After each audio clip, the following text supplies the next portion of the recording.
talk today about the problem with patterns. Patents.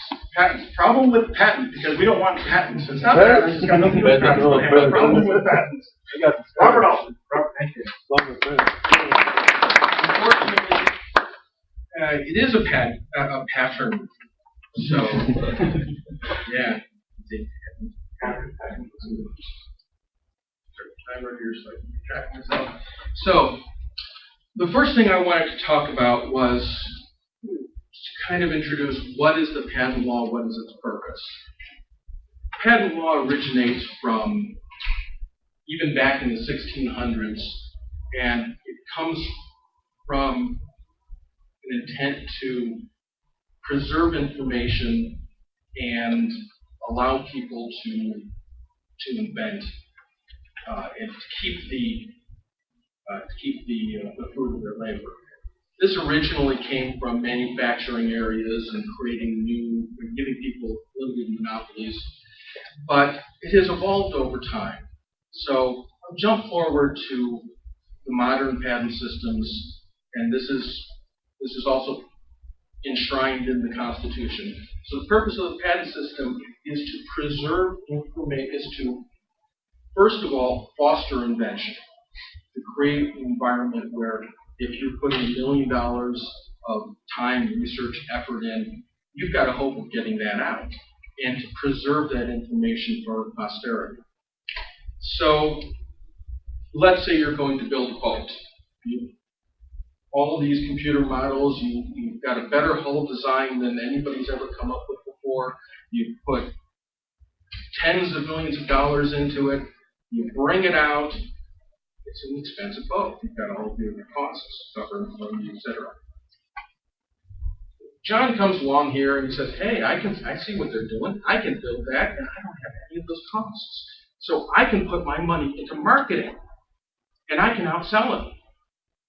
End result is we don't have better boats. So that is the kind of situation that the patent system is designed to address. So there are a couple things to know about it. One is, like I said, the purpose is to preserve information, and to that end, in order to have a patent, it is supposed to be written so that a person of ordinary skill in the art can read the patent and duplicate the invention. So patents will give you up to about 17 years of protection, after which anybody can take that patent, copy it, do exactly what you did. That is the contract. You're given a limited monopoly so that you can recoup your investment. And after 17 years, dude, move on, invent something new. You reap your benefit, and society gets to keep the patent. This is great for high cost things like building boats. However, for lower cost things like software, it doesn't really work as well. So we've got a number of problems with the patent system. One of which is simply that the lawyers have taken it over. And that may seem like a strange thing, but I do mean something specific.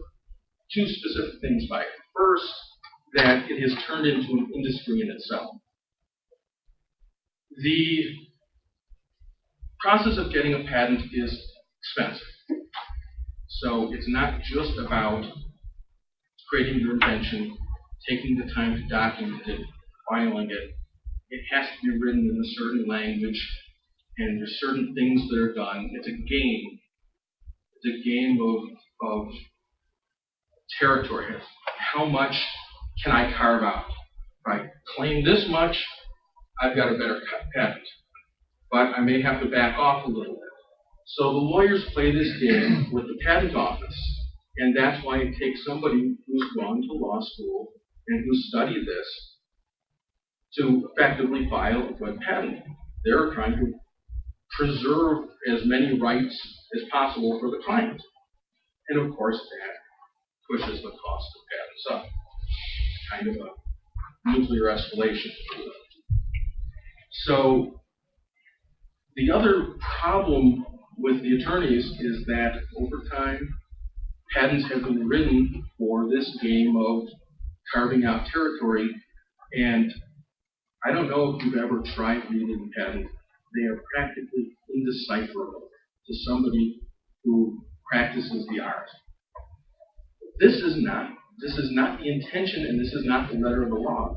And I can only say the Patent Office doesn't understand this. But it is a problem because we've got a lot of stuff out there that's unclear and not even useful. And this is where the game of chess is happening. It's actually where the game of chess is. So that's one of the big problems.